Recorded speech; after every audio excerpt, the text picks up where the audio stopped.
It's never too late to say Kanye was right. Never too late. And I'd like to say that Kanye was right. It's behavior. It's how they treat people. It's statements like that, like just pretending like we're just making things better when we do an ethnic cleansing that was pre-planned. We're just better. We should get a peace prize. It's coming to an end. You can feel it. Like I said, unless they've got a plan, and maybe they do, to kill 7 billion people, our memory will not allow them to just move along from what happened here, a true evil. Anyways, before I get to some of your comments, I see that we are almost up on an hour. Go to some more of our sponsors, more real people, but they do have bot farms there too. Radical Rat writes, thank you very much for that donation. Hi, American Muslim fan here. In the spirit of friendship between our faiths, here is an excerpt from the Quran about Jesus, who, speaking as a baby to defend Mary's honor, said, I am the servant of God. He has given me the scripture and made me a prophet, and he has made me blessed wherever I am. God is my Lord and your Lord, so worship him. I think all of us are realizing the tremendous need for true faith right now. And I had sort of tweeted a couple of days ago that you can sense a chink in the armor of deception. Like, we're learning a lot about how a lot of money has been put behind these Judeo-Christian programs, which was something that I would speak about with Charlie, because he was, in fact, very interested in Catholicism. And so it is interesting to see that. I do think the evangelical community is feeling that. And let me know if you agree, that people are starting to wonder, like, why does my pastor, and again, it's not every pastor, but it's too many pastors, get up on a stage and preach about Megyn Kelly and Tucker Carlson? That is leading to broader questions. And I think in the end, all of this is good. Like, the topic of faith being at the forefront of our minds worldwide is good. And Trump wants a Nobel Peace Prize, by the way, for the planned ethnic cleansing so that they could profit on the land and turn it into a beach town. So let me say this. This is our never again, okay? This is a Holocaust. A Holocaust just happened. A real Holocaust just happened. And we will never forget this. You need to tell your children what happened in Gaza. You need to tell them exactly who did it, exactly whose families were involved in this. And when you hear in the future somebody tell you, like, we're going to Gaza Beach for a vacation, you need to look at them like they are the absolute vermin of our society, because they are. They are. Their children will be cursed, okay? If you go and you play in the sand where you know that your forefathers planned to mass murder children, you will be cursed. Every person who steps foot on that, every family that is set to inherit what they did, they will be cursed. Your children's children will be cursed. Gaza belongs to nobody but the Palestinians. So when you begin to move the Israelis in there, and when the Trump hotel gets built on there, I caution the rest of the world to stay far away from that cursed land, because something is coming. You can't commit that much evil in broad daylight and not think it's going to come back to haunt you.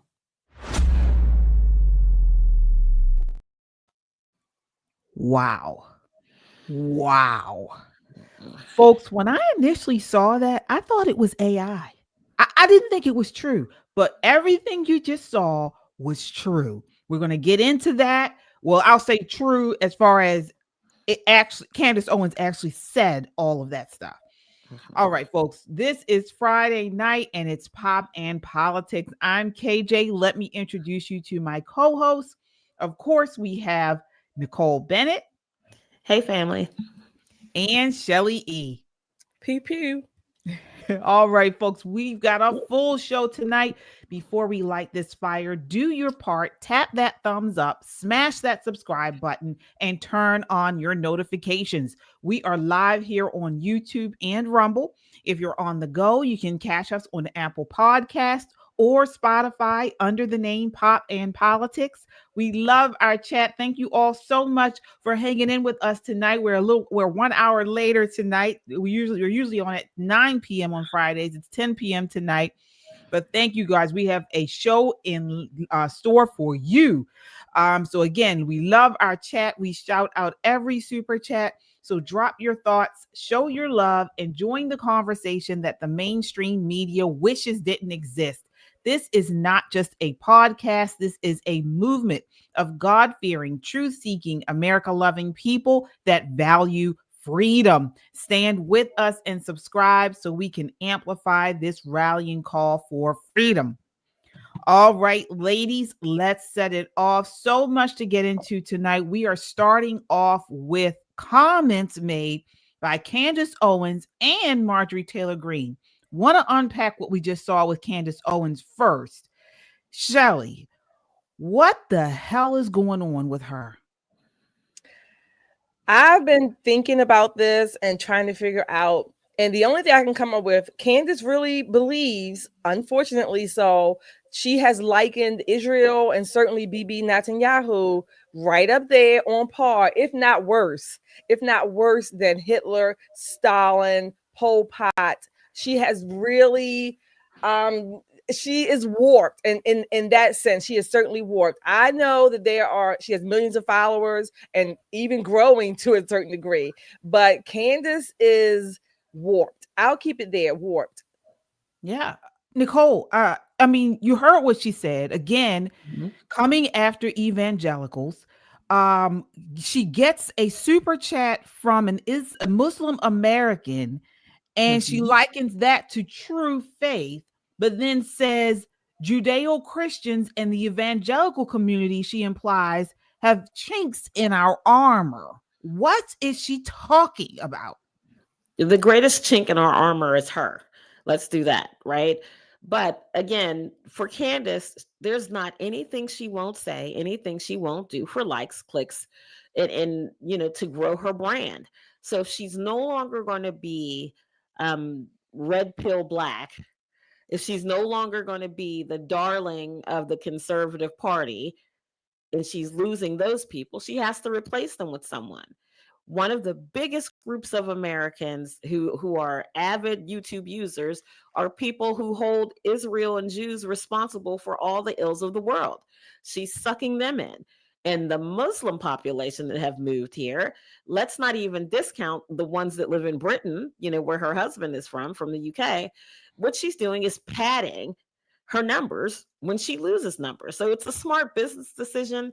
It does kind of leave a really sour taste in people's mouths, the people who really believed in her, who thought what she said was truthful, who, really are fans, and I mean fanatics of Candace Owens. This is kind of a wake-up call for them. What would she do to stay paid? She would do anything to stay paid. Is it really a wake-up call? I mean, we heard Megyn Kelly this week pretty much take up for Candace Owens. Mm-hmm. She was asked in an interview about some of the radical things Candace has said, and she said that, she wasn't going to react to what Candace has said because she's a new mom, and who knows what she has going on, all this crap she said. Sure. I mean, to me, at this point, if you have not called out Candace Owens and you purport to be on the right, you purport to be a person of faith, a Christian conservative, a faith person on the right, you have lost all legitimacy from me, okay? Because this woman has lost her mind, okay? You heard what she said. Kanye was right. So what is he right about? Was he right about when he said that what did he say? The Jews, basically the Jews were after him, and I don't know how he said it. He was anti-Semitism. He said Jews, underground media, mafia. Right. I mean, it's the same old trope. Hitler, all this stuff. I will say this. I think Candace is right when she talks about this chink in this armor. Let me tell you why I think she's right about that. I think there is a chink in the MAGA, the Republican, the conservative side. I think there is a splinter, and I'll go on the record. I think I said this back in 2024 after the election, or certainly thereabouts, that I do think there's going to be some splitting in the MAGA, the conservative movement, if you will. So I think she's right about that. For her reasons, I don't know if she's right, but there is some splitting going on in certain camps of the Republican Party, conservative She didn't movement. say it was in the Republican Party. She said it was in the evangelical conservative Judeo-Christian. side. Yeah, even evangelicals, I'll give you that. Even evangelical side, because there are people starting to question. She used Charlie as an example, but there are people I'll say more and more people on the evangelical side who maybe starting to ask questions. I'm not saying they are necessarily throwing away their religion. That's not what I'm saying. But they are starting to ask questions, maybe seek out information, whatever. So I will say that. To what degree, how many, I don't know. But I do think that is a point that she's made that I certainly agree with.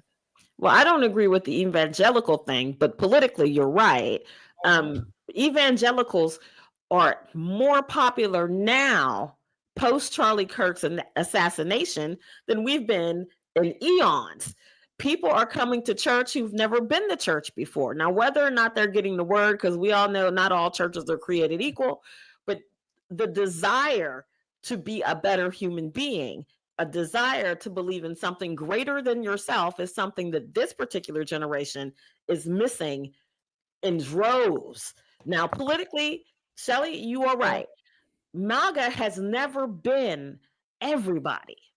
MAGA and conservatives, then you have your red pill conservatives, then you have your moderate conservative. Being a Republican has a myriad, it's like a rainbow, if you will, of colors, a spectrum of belief principles. We rallied all together to get Donald Trump elected. Everybody, did what they needed to do. The people who are very moderate held their nose and said, listen, he's better than the other guy. So we were never really a monolith, and no one should expect us to be monolithic.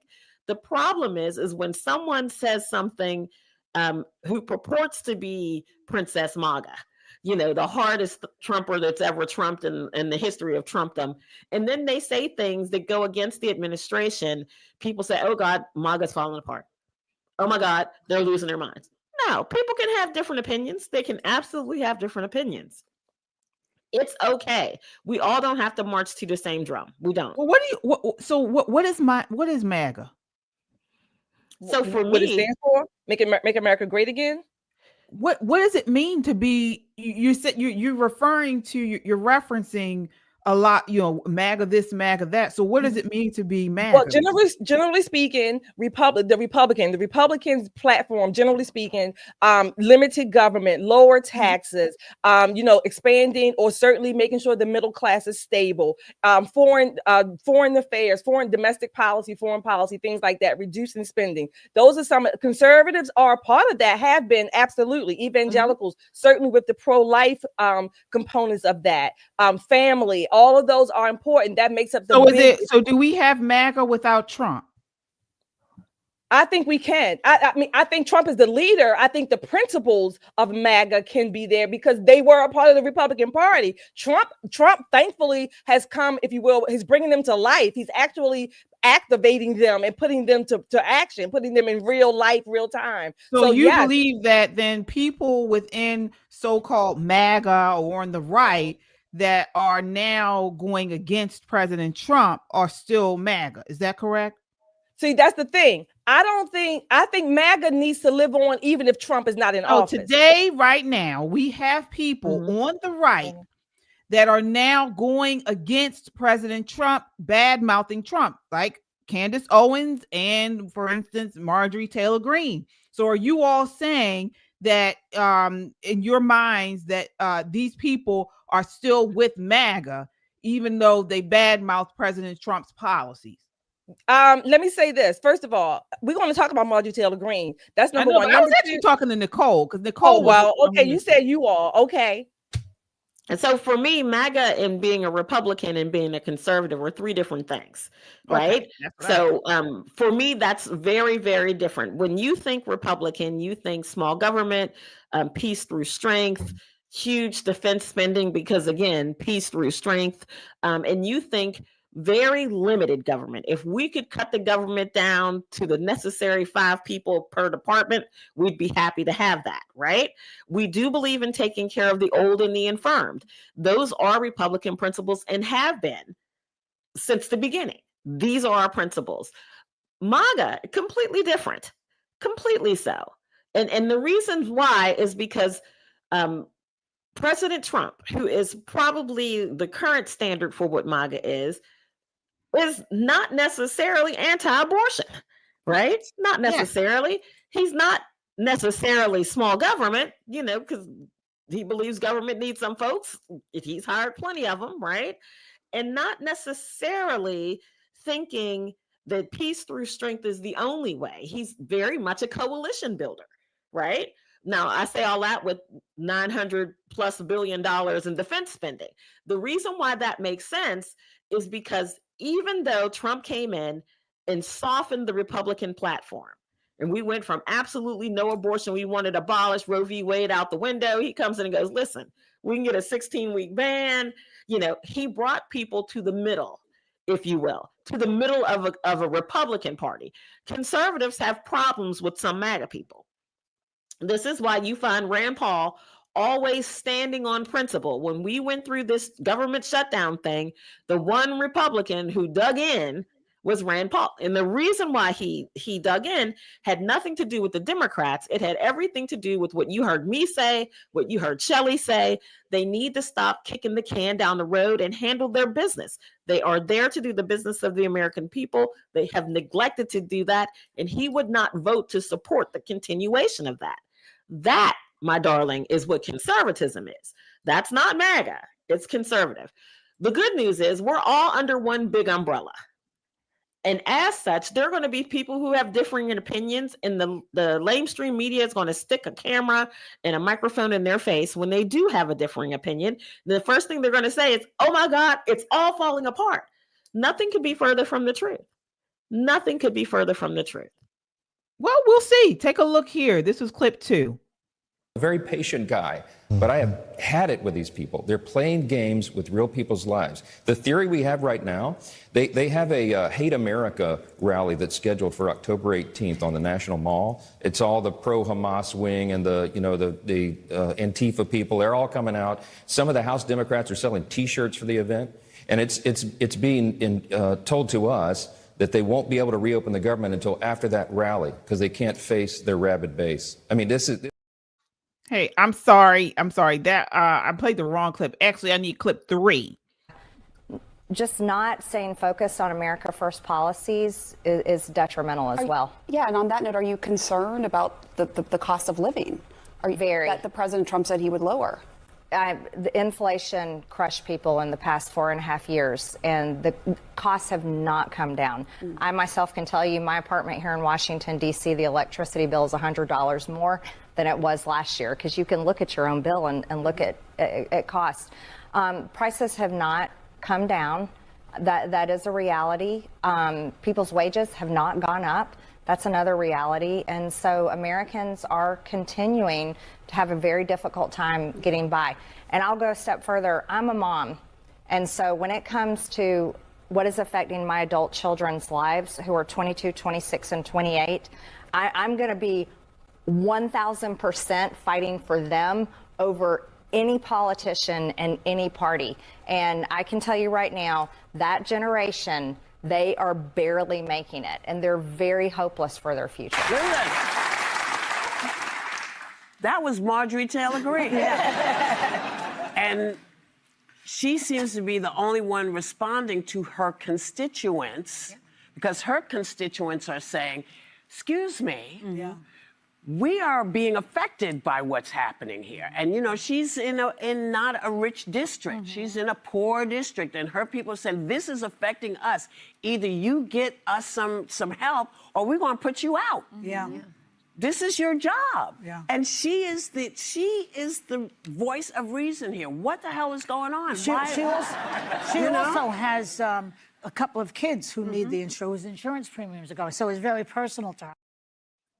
Wow. So that was so-called Miss MAGA herself at one point, and she is pretty much trashing President Trump's policies, and basically saying the economy isn't better, as you heard. Her electricity bill is higher, and she's blaming the Republicans for the shutdown.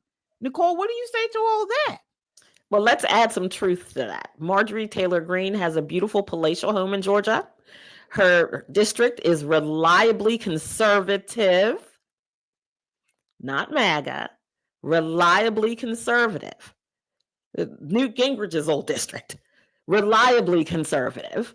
And the apartment that she's talking about in Washington, D.C. likely costs her about $3,000 a month. So a $100 increase in her electric bill is just about right. So I get it.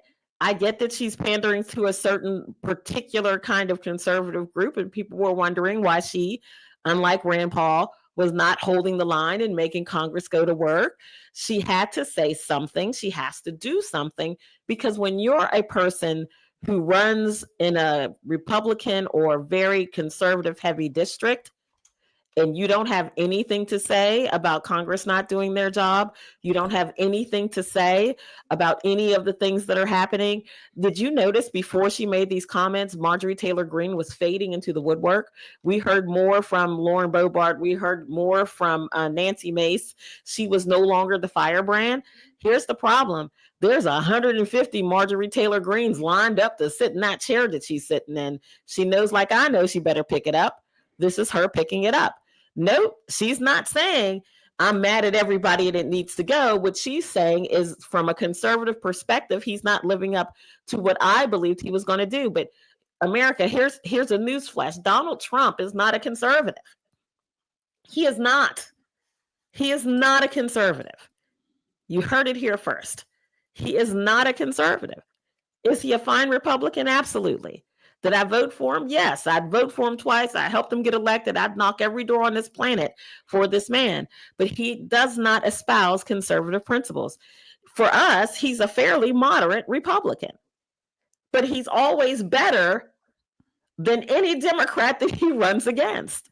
That's what it comes down to. We are not monolithic, and we are not going to let the Democrat Party and their sycophant media paint us as, if someone steps 1 foot away from the MAGA line, that they've gone off the farm. Nothing could be further from the truth. Marjorie Taylor Greene is still a conservative. She's from a conservative district, and if she wants to keep her butt in that seat, she better find some words. That's it. Shelley, what are your thoughts on Marjorie Taylor Greene's comments? So let me start by asking this question. What do we want? Do we want Republicans to say what was actually happening to represent their district? Or do we want just, rah, rah, rah, I'm for the party, so to speak? Mm-hmm. And I say that because I don't know if Marjorie Taylor is pandering. I'll say this. She's probably pandering to the people in her district. Yes. Mm-hmm. But I don't know if she really means what she says or if she's not. But what she has said in that interview, I watched it 3 times. Number one, she said, I support Trump about 4 or 5 times. She said she campaigned for him.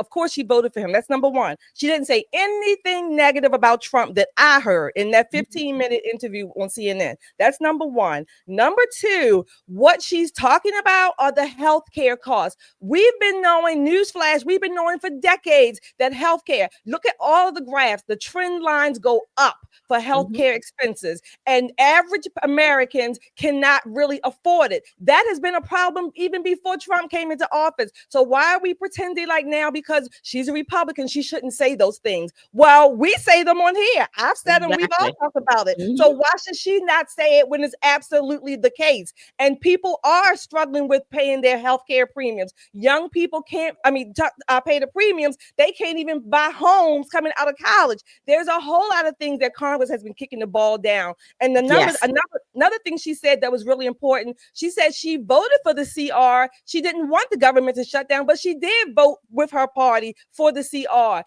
even though she did not want it. So her actions speak louder because she voted for the CR, but she also knows that people are not getting paid, particularly the military, as she said. Like her or not, I'm not saying you have to go out and cheer for Marjorie Taylor Greene, but what she said in that 15-minute interview was absolutely the truth. What she said was, and what she implied is that it's the Republicans' fault that we have the shutdown. And my question to you all are, do we want to win in midterms or don't we? Do Republicans want to win the midterms or don't they? Does she want a Republican-controlled Congress, or does she want a Democrat-controlled Congress? We don't see Democrats out here bad-mouthing their party's leader. Okay, if you want to talk about and do deals on these types of policies and things, you do it behind closed doors. You don't go on CNN and blame your party for the shutdowns, and that is not true. It's not. Hey, she didn't blame the party for the shutdown. She didn't blame them. that. She did not. It so much the so. Reporter asked her. All right, Shelley, go ahead, Shelley, because you never let me finish talking. So go ahead. All I was saying was she didn't do that. The reporter asked her, was she blaming one side? She said, the polls are showing both sides. I'm paraphrasing, but that's what she said. The polls are showing both sides are being blamed by various populations in the country. That's what she said, and that is the truth. You finished? Are you? No, I wasn't. Okay, well, go ahead. What I was saying was, I'm not the only one. As many people who watched that interview felt like she was bad-mouthing President Trump and she was blaming the Republicans for the shutdown. Now, another reason why she's coming out like this is because President Trump has kind of iced her out. Now, before this election, she was calling President Trump her favorite president and all this type of stuff. When he got elected, again, I don't know what happened, but it has been said that many people know that she has not gotten certain things that she wanted or expected from President Trump. And so now she is out here publicly sort of doing this Candace Owens thing, implying little things that she doesn't really like. This is where it begins. And then until she gets further and further into it and really just totally badmouths him. And so what she's doing is she's playing politics. But what I'm upset about is we don't see this on the left. We don't see this. And this is why in the last midterms, we didn't win like we thought we were going to do, because Republicans never can hold it together. And this is what I'm upset about. We never can hold it together. If you have a problem, say it behind closed doors. You don't go on CNN and pushing these things when we're in the middle of a government shutdown and the Democrats are already trying to blame it on the Republicans and President Trump, and it's not true. I just don't get it. I really don't. It's who we are, KJ. So, Democrats believe in groupthink. And you hear them say words like lockstep. Everybody better think the same thing, say the same thing, stay on your talking points. I tell you guys about this all the time. You hear one person say it, you can go from legacy news media all the way down to liberal podcasters, and you'll hear the same phrases over and over and over again. It is the way that the Democrat machine works. You bet not have your own idea. You only have the ideas that we've issued you, okay? Republicans are different. We believe in the individual. So individuals bring all kinds of thoughts. Here's the problem. She probably did bring her gripes to the closed door session and was probably shouted down and told her ass to sit down. Now, that's what should have happened. I'm not a big fan of Speaker Johnson. He's not high up on my list of people. But she also has to survive her election. She has to. Again, this is the problem that I have with Congress.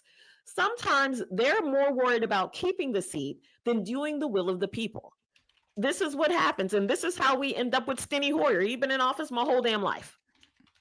Is he a great legislator? No. He's a whole putz. A whole putz. But people like Steny Hoyer because one time way back when he did something for some military bases, and that's their reason for keeping this man in Congress, although he votes against our interests at every available turn. So he does just enough to keep the seat. Just enough to keep the seat. And the same thing happens with Republicans. She's going to have to do more. She's going to have to raise her star. Trump said, I think it's a hard pass on her. We'll pick somebody else. And she doesn't like that. And I'm sure her threat was, well, I'm going to go to the public. I'm going to get on the media and I'm going to say this and I'm going to say that. Let her say what she wants to say. MAGA, conservatives, and Republicans are doing just fine. We're going to do just fine. Marjorie Taylor Greene is not a litmus test for our party. All right. I hope so, Nicole. I really hope so. We have some super chats to get to, folks. Thank you all so much. You guys sound off. What do you think about this? We've got Candace Owens saying, pretty much implying President Trump shouldn't have gotten the Nobel Peace Prize, or shouldn't it? Yeah. We've got Marjorie Taylor Greene pushing back against President Trump's policies. What do you guys think? And maybe I'm overreacting, or do you believe that this is a real issue on the right? Sound off in the chat. We have TJ. Let me see here. 1 second. All right. We have TLJ. Yes. 1220 with the $2 super chat says, stop looking in the natural and go spiritual. I totally agree with you. Something is going on. Again, as we started out the top of the show, we do have a lot of these people who are on the right going against Judeo-Christian thinking and pushing up Islam for some reason. I don't understand it. I really don't. She says Israel is a person and a people according to scripture. All right. Let's see. She also says it was called Canaan, not Israel, before 1948. Read. Yeah, she's talking about Israel and she's saying that area belongs to the Gazan people. You heard what she said. And she said Kanye was right. So Kimmy Joe with the $10 super chat says Marxists and Islam extremists are working together to destroy Western countries. Once they succeed, they will start fighting one another because one side wants socialism and the other wants Sharia law. Absolutely. TLJ 1220, he is part of prophecy. Read the holy scriptures. All right. Let's see here.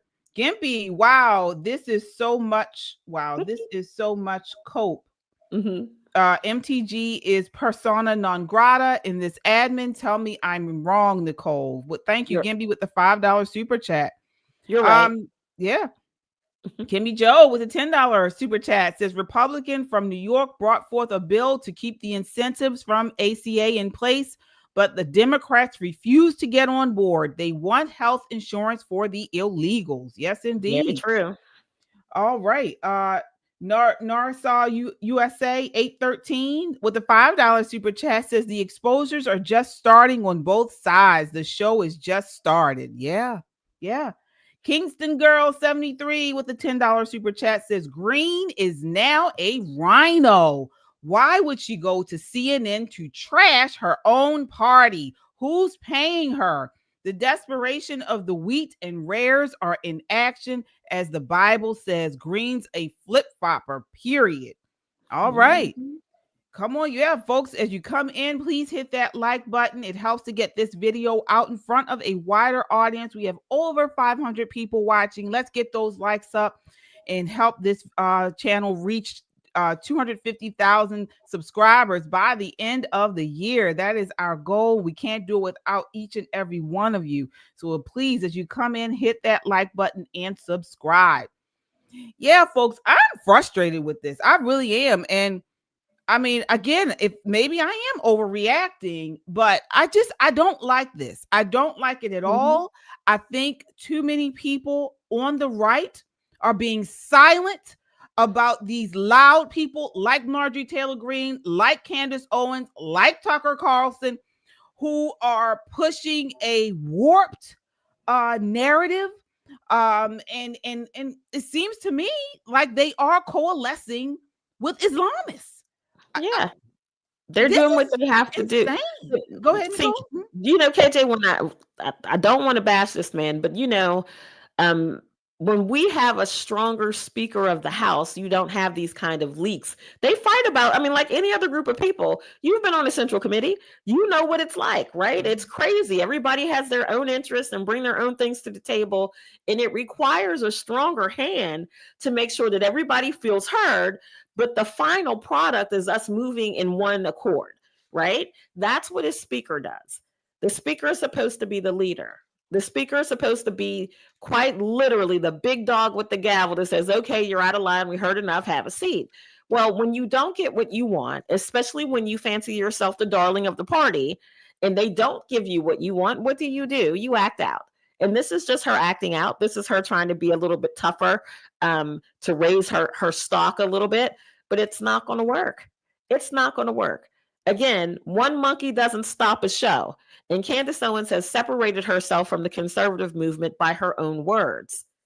By her own words. She does not consider herself one of us. She does not. So anything she says or does is on Candace's time. She is quite literally the queen of her own queendom. This is what she does. And I don't expect anything from her. I really don't. My expectations of Candace are incredibly low. I hope she gets better. I hope someone helps her with whatever she's going through. But I get it. Again, she's got to keep the lights on. Yeah, well, we will see. Speaking of the lights on, let's go to the government shutdown. Here is the speaker talking about what the latest is, what's going on. This is clip 2. A very patient guy, but I have had it with these people. They're playing games with real people's lives. The theory we have right now, they have a Hate America rally that's scheduled for October 18th on the National Mall. It's all the pro-Hamas wing and the Antifa people. They're all coming out. Some of the House Democrats are selling T-shirts for the event, and it's being told to us that they won't be able to reopen the government until after that rally because they can't face their rabid base. I mean, this is serious business hurting real people. And I'm beyond words. I can't believe they're actually doing this. Yeah, Mr. Speaker, you're talking about that No Kings rally. Real quickly before we move on to another topic. Today marks the first day federal workers across America will receive a partial paycheck thanks to Democrats' obstruction to the system here. This is the last paycheck that 700,000 federal workers will see until Washington Democrats decide to do their job and reopen the government. Starting next week, American service members, many of whom live paycheck to paycheck, are going to miss a full paycheck. Yeah, I mean, they showed on the news today, service soldiers were in food bank lines. Shelley, what are your thoughts on this shutdown? Well, of course, I think the military should be paid. I also believe that anytime people are working, they should be paid. Again, I'll say it. Marjorie Taylor Greene, maybe she implied it, but I've said it before. No congressmen or senators should be getting their salary, their pay, while our military is not. They're the ones actually standing on the defense lines, protecting them, their security, all these other different levels that they provide protection for. So no, of course I don't agree with that. But I guess they're going to be punished. They're going to bear the brunt of this more than anyone. People who are military, certainly, but people who are, you have to go to work and not get paid.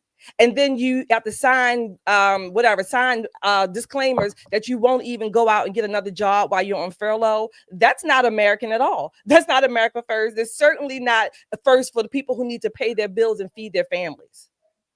Yeah, absolutely. Nicole, your thoughts there? I think it's probably one of the things that I dislike about Speaker Johnson the most. You heard him say, "Oh, well, I'm a pretty fair guy." I don't need you to be fair. I need you to be right. What I expect to come from him is not this soft, gooey, pussyfoot kind of around the topic type of dude. When he steps up to the mic, I need him to channel his inner Newt Gingrich. I need him to find it and say, listen, these soldiers and their families that are waiting on soup kitchen lines, who don't have enough money because they live paycheck to paycheck, and we underpay them anyway, that's on the Democrats. Not, well, we're working on a solution, blah, blah, blah, blah. If we had a speaker that had a set, my God, would this be a different fight? This would be a different fight. I need him to be stronger. I need him to be more stalwart. I need him to be louder in the moments that he needs to be loud. And this is one of those moments. This is a part where you can't be soft and genteel. Dig down and find it, Speaker Johnson. Bring the gavel with you if you have to. If you need a cheerleading squad to come and hype you up down the hallway, when you get in front of that microphone, don't pussyfoot around. Americans like it when you say what it is, and it is what it is in situations like this. No one wants your fluffy language. Well, they're having a rally, and they're not going to do anything until after their rally. That is coming from the Speaker of the House. What he should have said is every every single representative who's selling t-shirts for that rally, who are at that rally, I'm going to hold you accountable when we open the floor. And then he should call them to the floor one by one and blast their fucking bangs back with righteous indignation. We cannot expect that to happen. What he's going to do is absolutely nothing. He's going to make a round on Sunday and all the talkies and say, well, the Democrats are having a rally and they're not going to open the government until after the rally. He sounds like a tattletale. It makes me furious because it makes it harder for everybody else to do what they need to do. So what, they're having a rally? So what, they're selling t-shirts? How does that help? It doesn't help. Leaders lead. This is the point where you're supposed to lead, not be one of the pack. Yeah, you're right. I mean, look at who is the lady that is in charge of the I think she's in charge. The lady, she's always real dressed up. She's in charge of immigration. Kristi Noem. Kristi Noem. Mm-hmm. Well, you saw she's now on every TV at the airports saying that if your flights are delayed, if you're having trouble with TSA, this is due to the Democrats' failure to open the government. I mean, she is not playing around. She's putting it right at their footsteps. That's what a leader does. That's what a leader does. And we should be hearing that from the speaker, not from DHS. We shouldn't be hearing that from Kristi Noem. And I appreciate that she's doing it, but this is a resounding failure of leadership. Resounding failure. Yeah. Folks are sounding off in the chat. We have some super chatters here. Thank you all so much. Let's see here. We have Josh with the $20 super chat. Josh Winston says European liberal leaders are atheists and want to keep the U.S. and Russia divided because Russia is 143 million conservative Christians. Why on earth would we not be allied with them? Europe wants to be atheist is why. All right. And breaking news out. I mean, you guys are following this Ukraine war. Ukraine is getting walloped right now by Russia. And it's not being reported very much in the mainstream news. But Ukraine is still not willing to sign any type of peace agreement. They are losing this war. We thought that they would not, but they have come back and are losing. And I don't know what's going on with this. I don't know what's going to go on with this Ukraine war. They're going to lose. Yeah. Jessica Price here says gifted. Oh, that she gifted a Pop and Politics membership. Thank you so much, Jessica. We appreciate you. All right. Yes, indeed. Please, folks, as you come in here, please hit that like button and subscribe. It helps us stay online. All right. Want to change gears a bit and talk about the Nobel Peace Prize. Now, Nicole, you had been talking about this all week for actually a couple weeks now. We knew this was going to be announced today, and President Trump was not awarded the Nobel Peace Prize. I want to get your thoughts on this before we go into this next clip. So it's interesting when they asked the muckety mucks why, they say, well, the time to turn in your nominations, I think, was back in February. And so they're going based according to their rules, based on the nominations that they had in February. The expectation was for them to consider an exception for a man who solved 6 wars and brought peace to the Middle East, even if it is a tenuous peace, right? And they said no. So I'm looking forward to perhaps the president being in line for that prize in 2026. Yeah, we'll see. We will see. Well, even though he did not officially win it, we do have the recipient dedicated her prize to President Trump. So we have here, let me see here. The recipient was Maria Corina Machado. She was out of Venezuela. Is that right? Yes. She did something there. His opposition in Venezuela. Okay, yes. And can you put that image back up, please? Yes. So she says, this recognition of the struggle of all Venezuelans is a boost to conclude our task to conquer freedom. We are on the threshold of victory, and today, more than ever, we count on President Trump, the people of the United States, the peoples of Latin America, and the democratic nations of the world as our principal allies to achieve freedom and democracy. I dedicate this prize to the suffering people of Venezuela and to the President Trump for his decisive support of our cause. Shelley, what are your thoughts on this? Well, of course, I believe that President Trump certainly, if more than anybody I could think of, deserves a Nobel Peace Prize. If it, for all of the significance, whatever that means. I think he will get it next year. He should. He certainly should get it next year. But again, President Obama got it. I don't even know what he did to get it, but he was in office. I think. He was in office less than 8-9 months, and he was given the Nobel Prize. So it could have been done. It could have been done. Certainly, I do quote unquote understand the timing of it. I think the applications had to be in by, like you said, February, into January, whatever.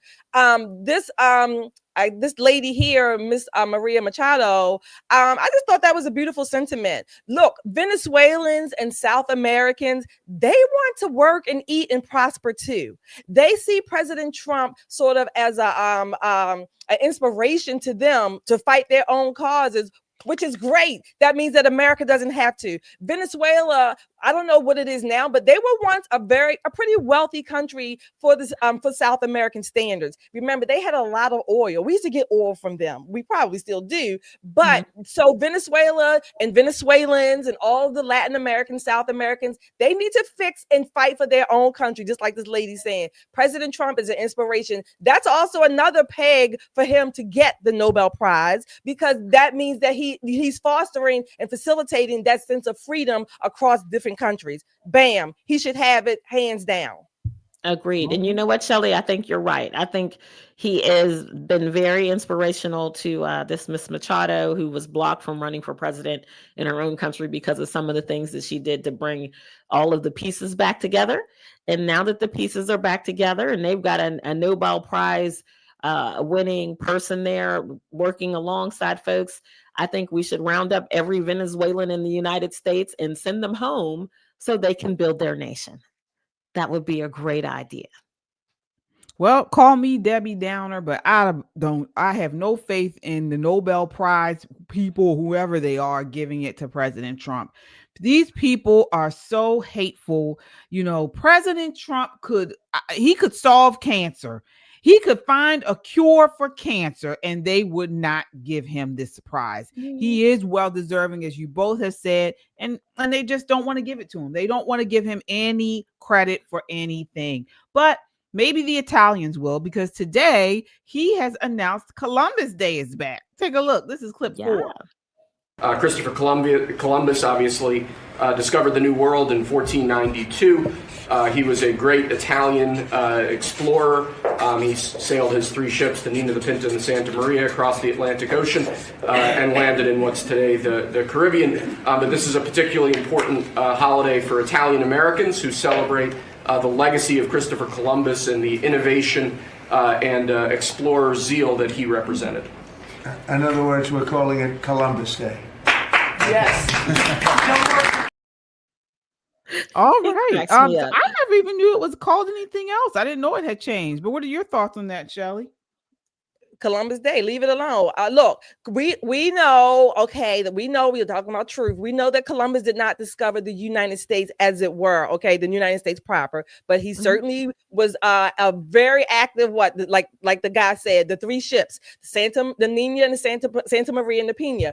They went to the Caribbean, and thank God they did, because Spain financed them, and they helped to put an end to the catastrophes, the wars, the cannibalism that was going on between the Tainos and the Caribs over there. So thank God for Columbus sailing by mistake to the Caribbean. I'm glad he did that. We can celebrate that. Again, his expeditions go beyond just discovering the Caribbean. They also, again, they help facilitate European exploits for the world in general. Going to Asia, he wound up here on this side of the continent. So what?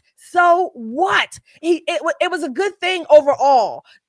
Columbus Day it is. And guess what? Federal employees, well, I mean, unfortunately, a lot of you are already off, but you do get a day off again. I thought that was probably the biggest downer of this whole thing. I loved the whole presentation, but I think it would have hit harder if federal workers would have been like, woohoo, a Monday off, right? It would have been a good look. And maybe next year, woohoo, another day off for the federal workforce. But I think it's the right thing to do. When we start picking and choosing things to wipe off the board, simply because it doesn't fit our particular political stance, it's bad pool. Columbus Day has always been a day, it's just is what it is. And some things you have to suffer through. I'm not Italian. I enjoy their food. I enjoy looking at certain parts of like the Amalfi Coast is gorgeous and all that kind of thing. I really enjoy their wine. Listen, if I had a job that allowed me to be off on federal holidays, I would take it off too. I'd go somewhere, have me a good dinner and a really good glass of wine and celebrate Columbus. Yeah, absolutely. One of my favorite quotes from Christopher Columbus is, "Let those who are fond of blaming and finding fault while they sit safely at home ask, why did you not do thus and so?" wrote Christopher Columbus in his Lettera Rarissima. "I wish they were on this voyage. I well believe that another voyage of a different kind awaits them, or our faith is naught." This is a man who did something. He went out and he founded the United States, or found the passage to it, as you said, Shelley. And so I agree. We need to celebrate him. And because I certainly don't want to celebrate these people who all they do is sit around and complain about everything. So I'm happy for it. Well, wait a minute. I have a modern translation of Columbus's, what you just quoted. Mm-hmm. To quote or to paraphrase the great Colonel Jessup in A Few Good Men, don't bitch about the blanket of freedom that we provide when you don't get your ass out there and do nothing for it. That's my paraphrase of it. Yep, absolutely. All right, folks, we got some super chatters here. Thank you all so much. Let's see here. We have Kung Fu CJ. Where have you been? Hey, Kung Fu. Hello, all. Pay attention. The Bible speaks on peace in Israel. Thank you so much, Kung Fu CJ, for your $5 super chat. All right. So we are going to keep this train moving and on to the Virginia race for governor. So last night's sole debate between Republican Lieutenant Governor Winsome Earl Sears and Democrat former Representative Abigail Spanberger held at Norfolk State University and moderated by WAVY-TV was crazy, folks. I won't even say crazy. I'll say there were fireworks. So this wasn't just a policy skirmish. It was a high stakes showdown in a purple battleground state, potentially signaling 2026 midterms amid a tightening race. All right. We talked about this earlier this week about the text messages that were released from Democratic AG nominee Jones, leaked 2021 texts fantasizing about murdering GOP delegate Marie March and her kids. Again, their ages 2 and 5. And Spanberger, the Democrat nominee for governor, was asked about this. Take a look. This is clip 8. Thanks, Tom. Our next question is about the temperature and tone of political speech. The first example has been shaping the race for governor and attorney general for the past week. You both will have a chance for rebuttal. Democratic Attorney General nominee Jay Jones admits he sent text messages to a colleague referencing former Republican House Speaker Todd Gilbert. Here's what he wrote. Jones. 3 people, 2 bullets. Gilbert, Hitler, Pol Pot. Gilbert gets 2 bullets to the head. Spoiler, put Gilbert in the crew with the 2 worst people you know, and he receives both bullets every time. Colleague. Jay, please stop. Jones. LOL, okay. I mean, do I think Todd and Jennifer are evil and that they're breeding little fascists? Yes. Colleague. You were talking about hoping Jennifer Gilbert's children would die. Jones.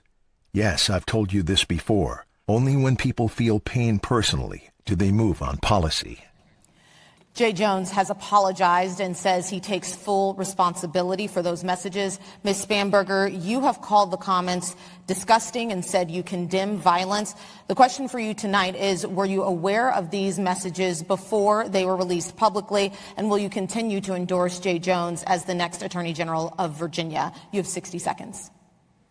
The comments that Jay Jones made are absolutely abhorrent. I denounced them when I learned of them, and I will denounce them every opportunity I get. As a mother, as a public servant, as a candidate for governor, I denounce them.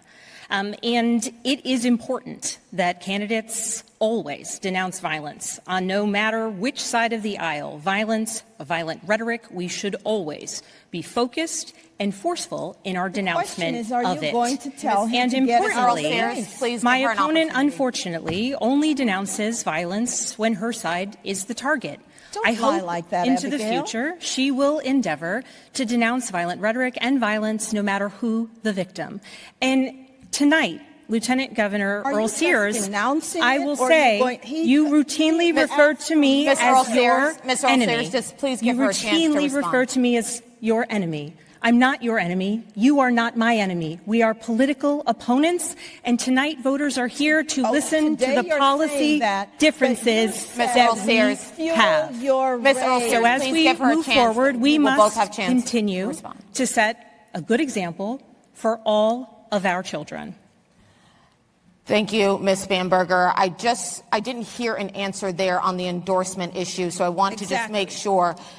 Will you continue to endorse Jay Jones to be the next Attorney General of Virginia? And were you aware of these text messages before they released? You have 30 seconds. In fact, it appears that it was those who released the text messages and held them for years. So the public was unaware who had knowledge of these text messages for many years. I learned of these text messages the day that they came out, and I denounced them as soon as I learned of them. She denounces murder. And importantly, at this point, as we move forward, the voters now have this information that was withheld for them. You're running to presumably for Ms. political reasons. But the voters now have the information, and it is up to voters to make an individual choice based on this information. Ms. Spanberger, I understand what you're saying about the voters, but for you yourself, do you still continue to endorse Jay Jones? 15 seconds, yes or no? We are all running our individual races. I believe my opponent has said that about her lieutenant governor nominee. Ms. Earl Sears, and it's up to every person to make their own decision. I am running my race to serve Virginia, and that is what I intend to do. Thank you, Ms. Spanberger. We just want to clarify, what you're saying is that as of now, you still endorse Jay Jones as Attorney General. I'm saying as of now, it's up to every voter to make their own individual decision. I am running for governor. I am accountable for the words that I say, for the acts that I take, for the policies that I have put out. Thank you. I am responsible for the policies I put out and the work I will endeavor to do tirelessly for the people of Virginia. Thank you, Ms. Spanberger. Ms. Earl Sears, before we get to rebuttals, because we will get to rebuttals, we have a question for you. While there is... She wouldn't answer. She would not answer the question. Shelley?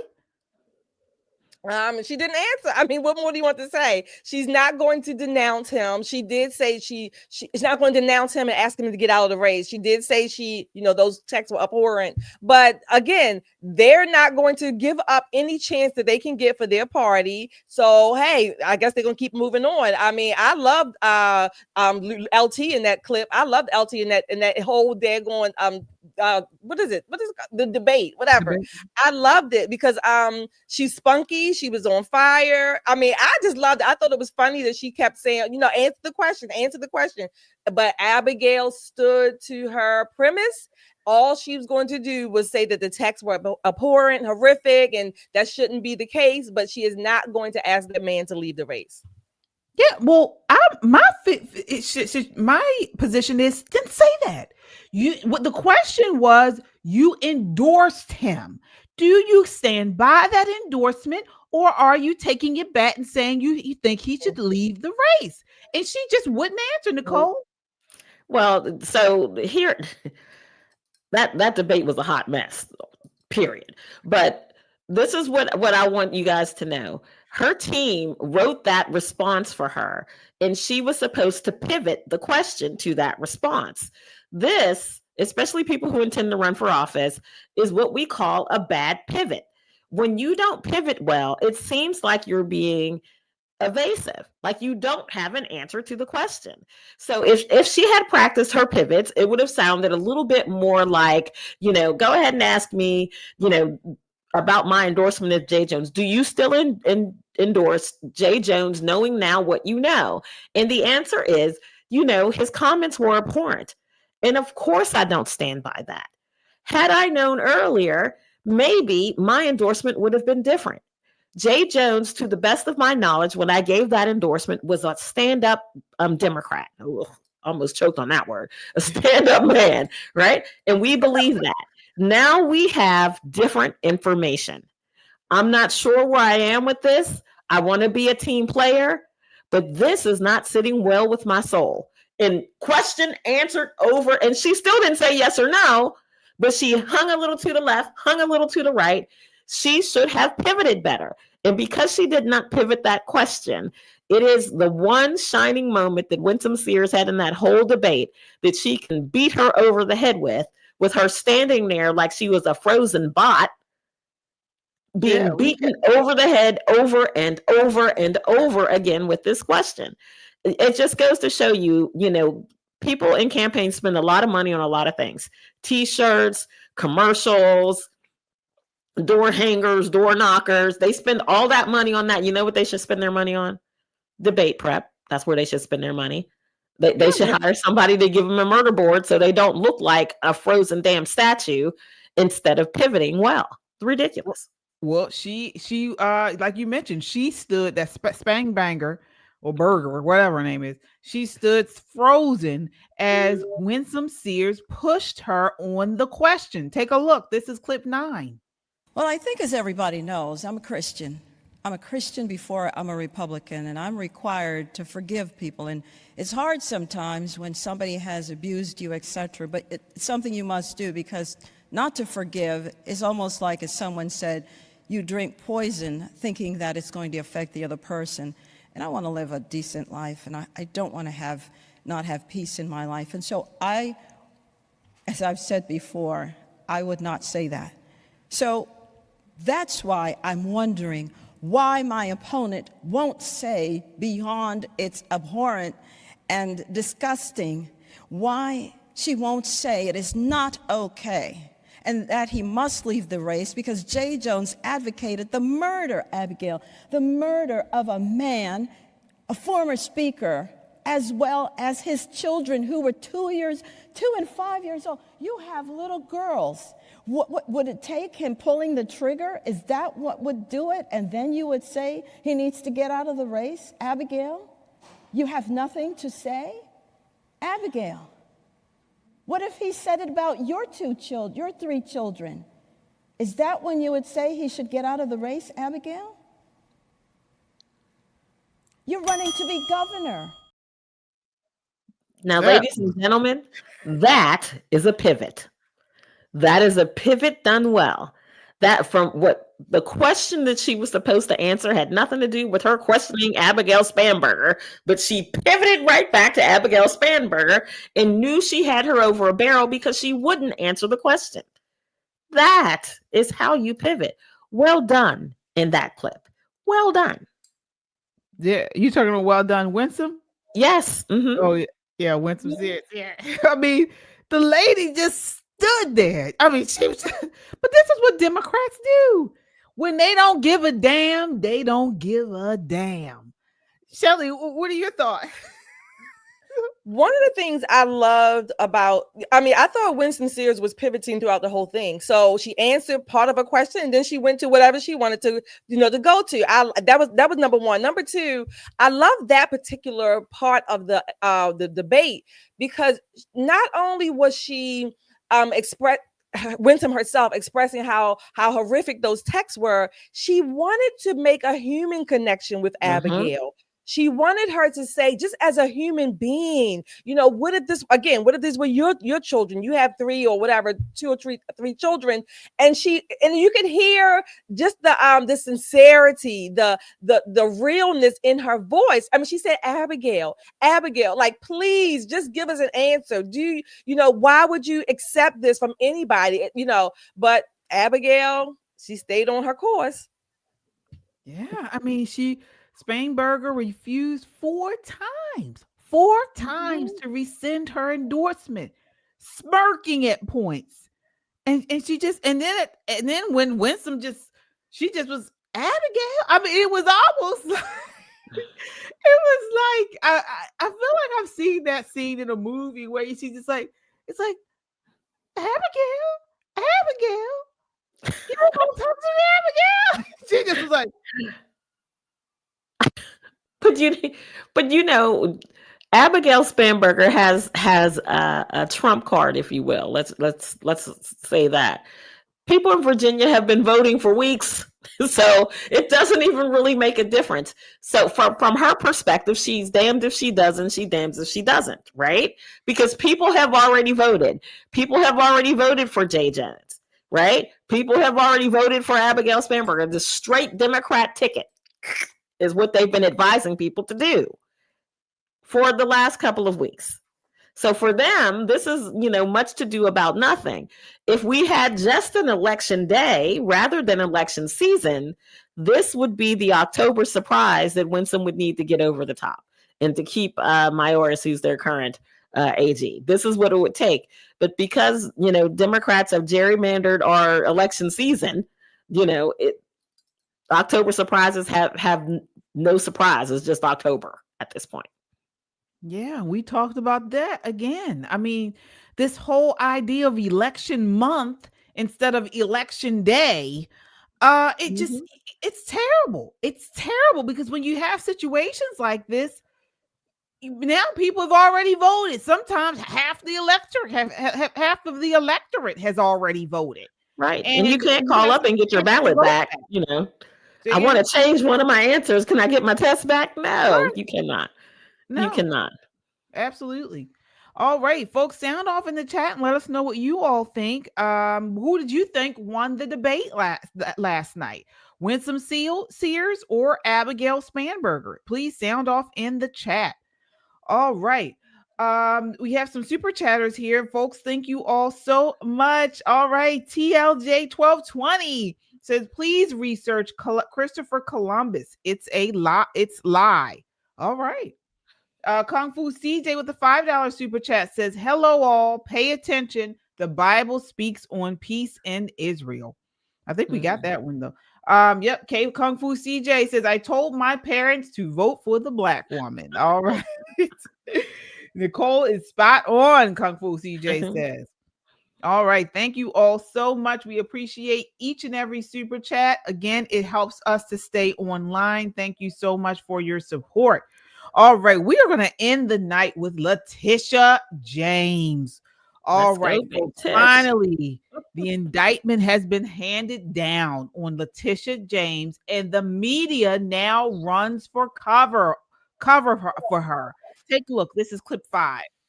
These New York charges, residential mortgage fraud, among them, one of the most serious. So he's looking at 1 to 3 years minimum, 8 to 25 years maximum. These are huge ranges, but those would be inescapable, right? There's nothing a president can do to pardon on a state charge. James is the first Attorney General of New York to be indicted by the Justice Department, and it follows a nearly 6-month investigation into claims of mortgage fraud.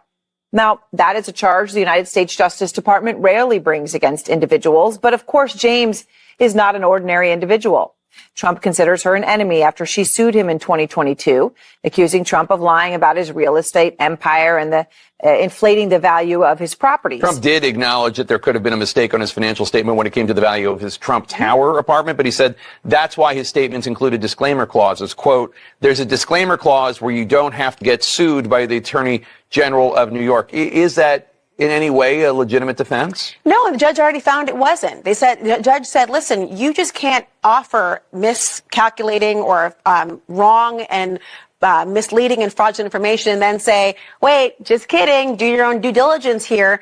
You have to be able to rely on what's actually being said. So Judge already resolved that issue. Now, what he's trying to do, though, is suggest, and you can't have both worlds, Jake. He can't, on the one hand, say he's in control of everything. On the other hand, say, look, everyone else told me this, and I handed it over and delegated. Both can't be true on a fraud trial. They have to prove that it's done knowingly. And so So if it's a mistake, that's actually relevant criminally. It has to be, if it is a mistake and the person says, look, it's obviously a mistake, here's evidence it's a mistake, then you can't prove intent, and that's important? they've acknowledged, Letitia James seems not, there was an error on a power of attorney form. They would try to argue that that was no intent of wrongdoing if she was presenting throughout, and the bank itself did not feel it was defrauded because they had the correct information despite one false document. Well, Jake, the key question, assuming this is in fact a mortgage fraud case, is whether Letitia James intentionally and specifically made a false representation. So as Kara said, now they're going to have to prove their case to a jury eventually beyond a reasonable doubt. And if this is a mistake or something that was done inadvertently, that's not going to be enough to support a criminal charge against Letitia James.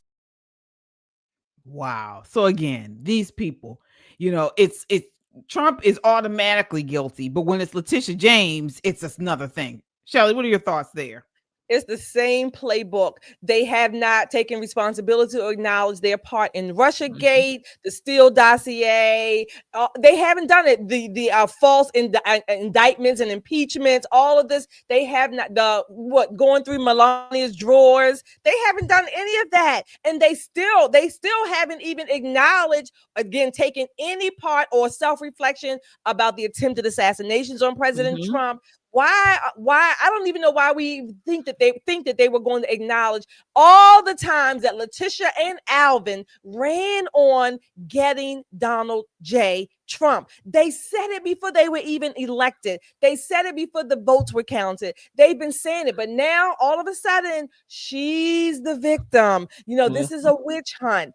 Look, I get it. I'm not saying the mistakes can never be made. We have a situation here in Maryland with Marilyn Mosby, slightly different because she took out her own retirement. But again, these people are high-paid attorneys. They are supposed to uphold the law, but then they will always find a reason or a way to exempt themselves from it. Again, their policies hurt no one but the average person because they always find cover for themselves. I don't understand how it always works that way. I mean, except for corruption. That's it.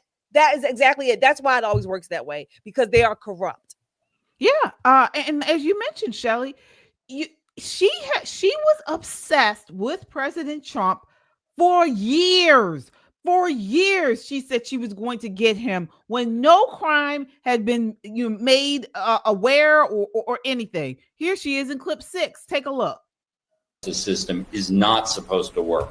Jeff, I mean, according to PolitiFact, the day after she was elected in 2018, Letitia James was asked by a community activist if she was going to sue President Trump, and she replied, quote, "Oh, we're going to definitely sue him. We're going to be a real pain in the ass. He's going to know my name personally."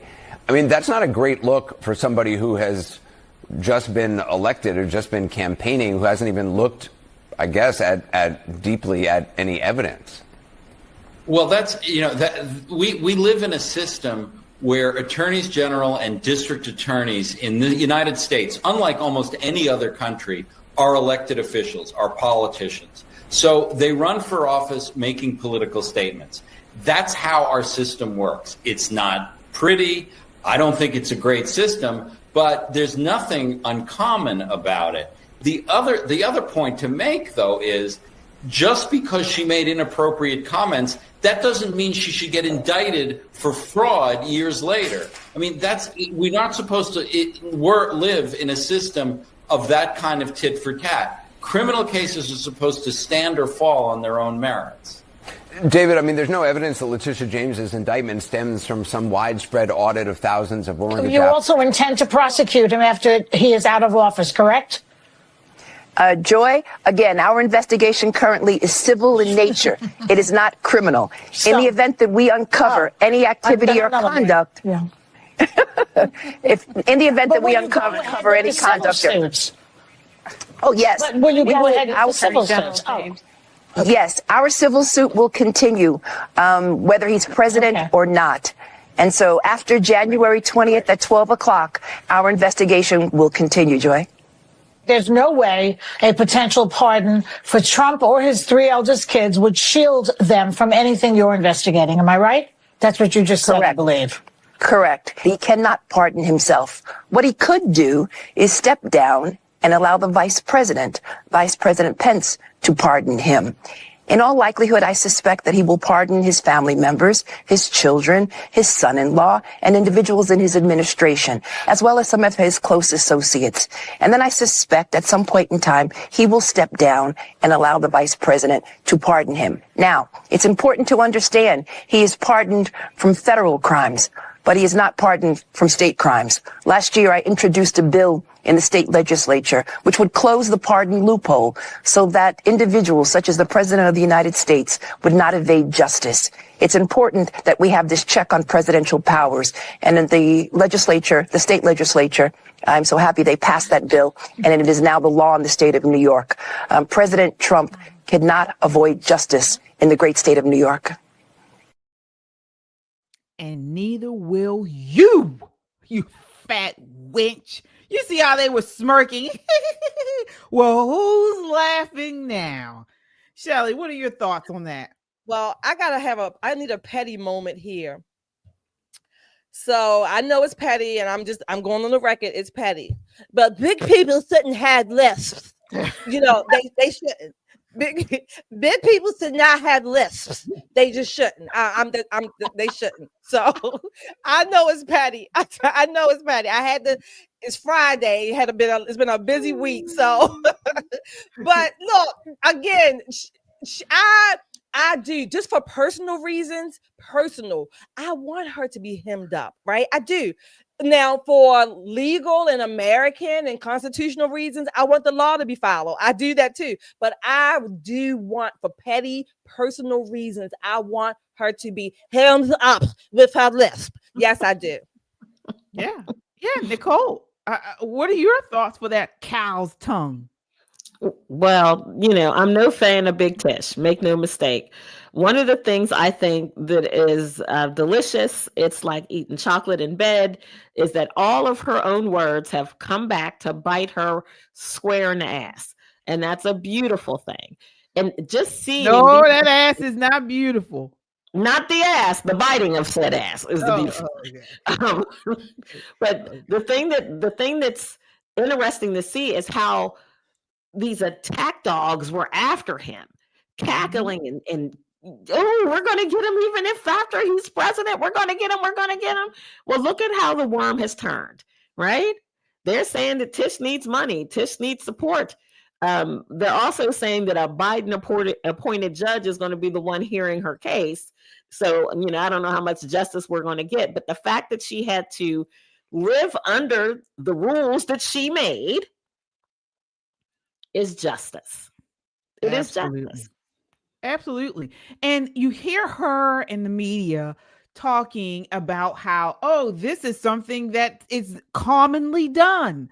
This is something. Well, yeah, because occupancy fraud is the number one fraud in the country. As far as this type of mortgage fraud, it's called occupancy fraud is what she is accused of. And yes, it's the number one fraud done in the country. And Nate, the lawyer, really does a good job in breaking down this indictment. Take a look here. This is clip 7. I wanted to do a video about occupancy fraud because it's the number one fraud in the mortgage industry. This means people will say that they're going to live in a home so they can get the primary residence interest rate, which is much lower than the investment property interest rate. But really their intention is to rent it out. Also, on a primary residence, you can get that loan with a much smaller down payment, sometimes as little as 5% down, whereas on a rental property, you need 20% down or more. So people will, shocker, lie, and that's a fraud, and that's a big deal. This is what underwriting is for. Our everybody's underwriters are looking for any kind of fraud.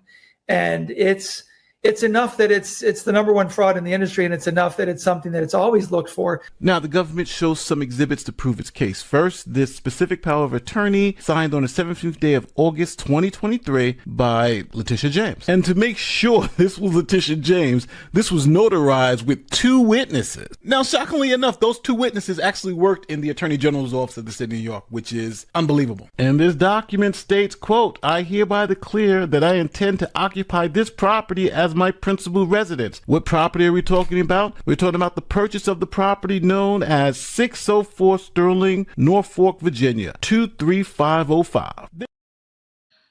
All right.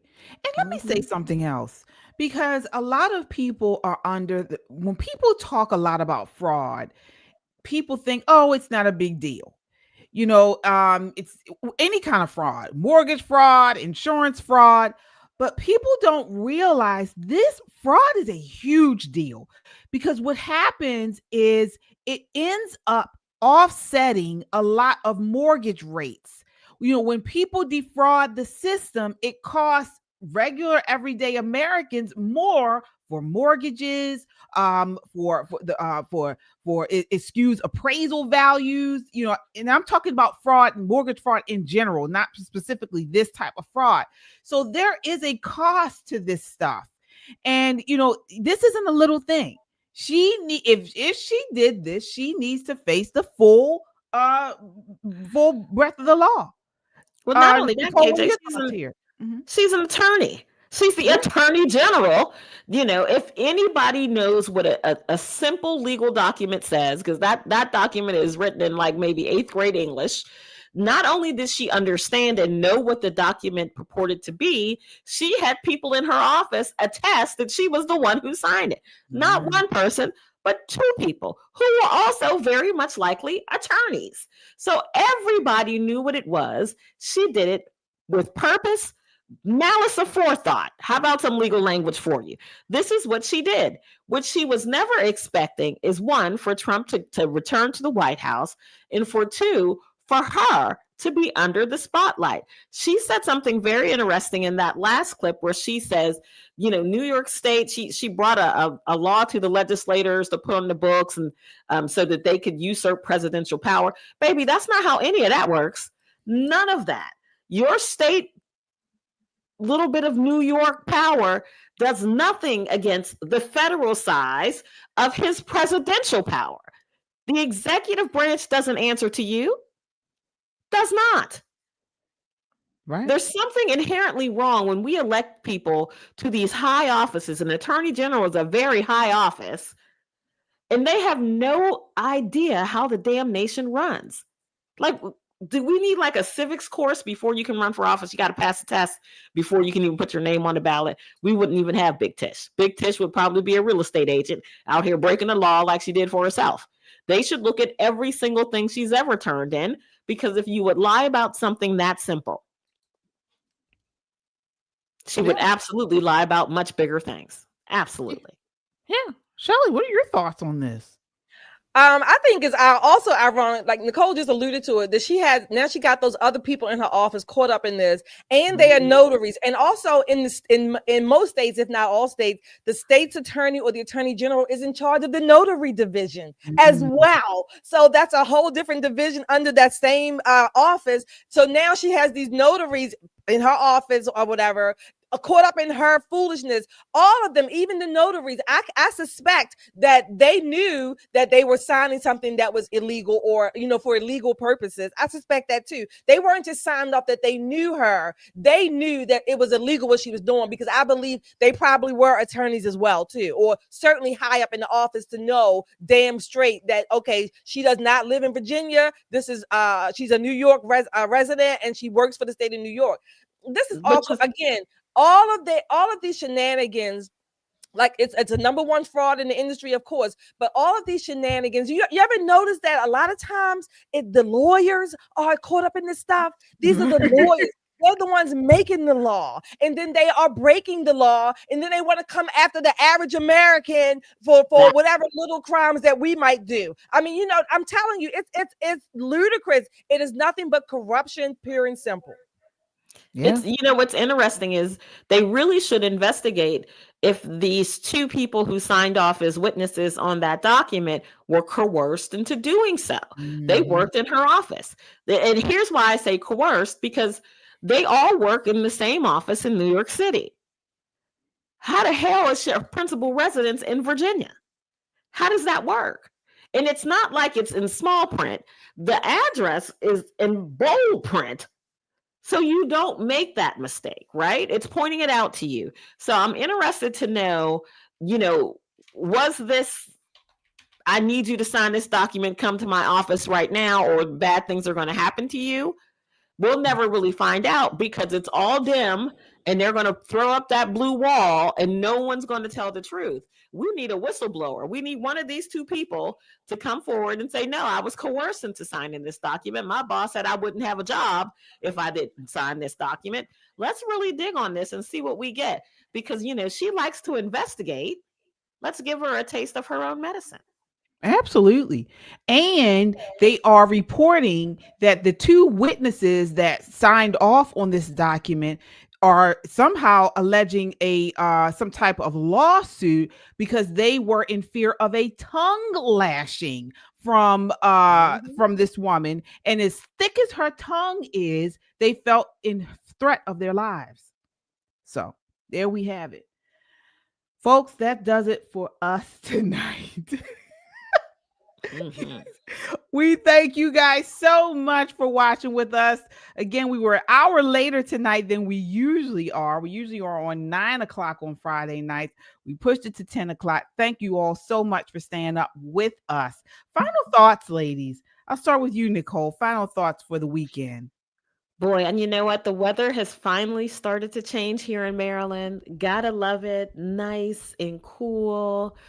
Crisp at night, crisp in the daytime. So people, this is the time to get out and go to your farmers markets, take your kids out, get them off the video games, turn the TV off, get some good clean air in their lungs. It is good for everybody, every single body. Get out and get some of this really good sunshine without the heat and some crisp, cool air.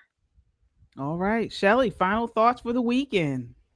Well, I love this weather, Nicole. Thank you. I love it. I love it. I love it. And while you're out, take some time to go and, if you can get a chance this weekend, go and, shoot off some steam. I'll say shoot off some steam and just have some fun and be safe. All right. We do have some additional super chatters. Thank you all so much. All right, let's see here. I don't want to miss anyone. Melanie Hay with the $20 super chat says, off topic, would you consider bringing Chicago Flips Red on the show to help their grassroots movement and get assistance with the out-of-control crime in Chicago? They need help spreading the truth. Absolutely. We'd love for someone to come on the show from Chicago Turns Red. Definitely check, send us an email, info@metroconservativemedia.com. Again, that is info@metroconservativemedia.com, and we can work something up. All right, Josh with the $10 super chat says, how do you ladies handicap the Virginia governor's race? What is the reaction of Black women in the DMV? Well, we're working on it. That's what I could say. Our young Republicans are having a deployment to knock doors for Winsome this weekend. The Black Conservative Federation is knocking I think November 1st, November 2nd. So lots of people are helping. I think it's an uphill battle for Winsome for a myriad of reasons. Northern Virginia, as you well know, Josh, is absolutely balls to the wall blue, like Maryland.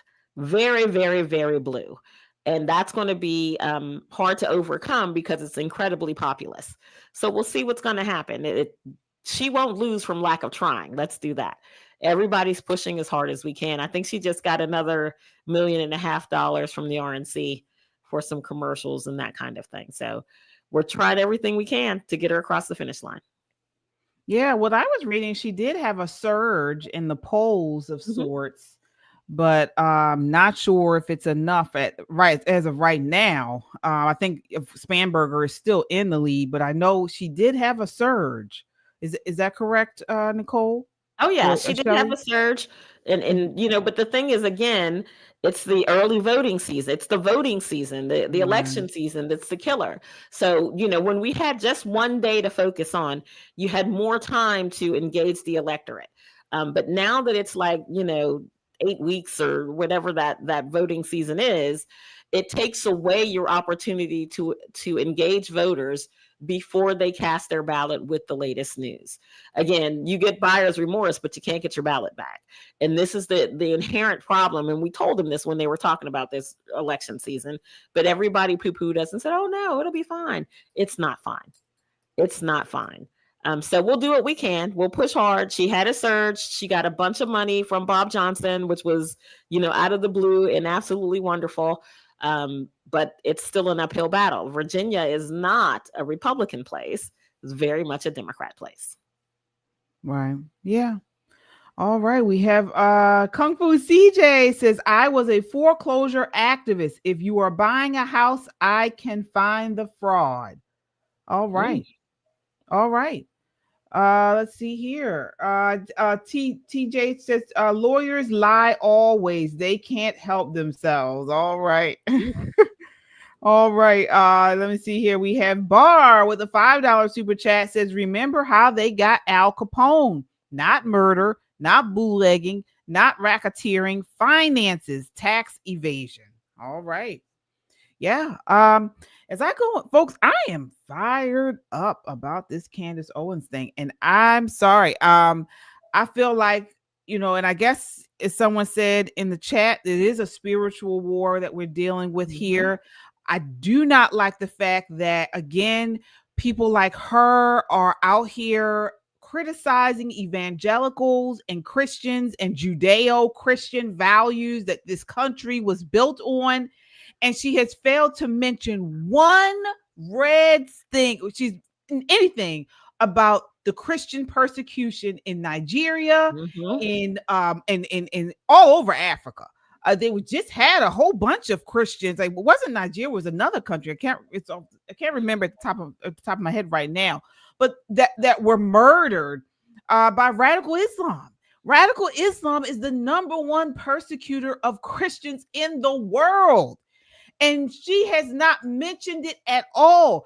Yet when you talk about Muslims and Christians, she chooses to slam Christians. And you have people on the right excusing it or being silent about it. I don't like it, and I think it's awful. I really do. And so that's what I'm ending on tonight. We're going to talk about this on Sunday. We're going to really dig in. On Sunday on Christian Conservative, 9 p.m. at KJ Christian Conservative, we are going to talk about this because we need to continue to call it out, because she is one that has transcended the conservative movement.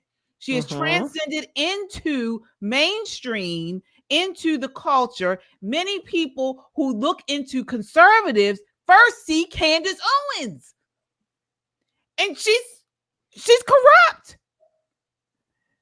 So I'm on fire about it. Maybe it's just me, but I am. And I think she's doing more damage than we realize, and we need to call her out. All right. So speaking of this weekend, tomorrow we have Just the Guys show right here on at Just the Guys podcast at 6:30 p.m. That is tomorrow. You can check them out as they go through the latest news there on at Just the Guys podcast. Again, that's tomorrow at 6:30 p.m. right here on YouTube.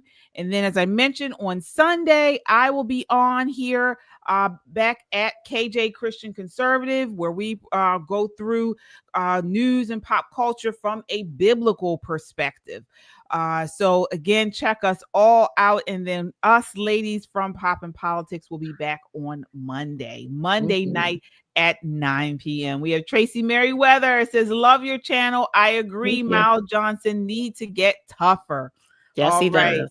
TLJ 1220, Islam is demonic from Roman Catholicism. We did a whole series on it. I hope you saw it, where we talked about the two on KJ Christian Conservative. So yes. All right, folks. That does it for us right now. All right. Thank you all so much. Until next time, count your blessings and live a life of purpose. Good night.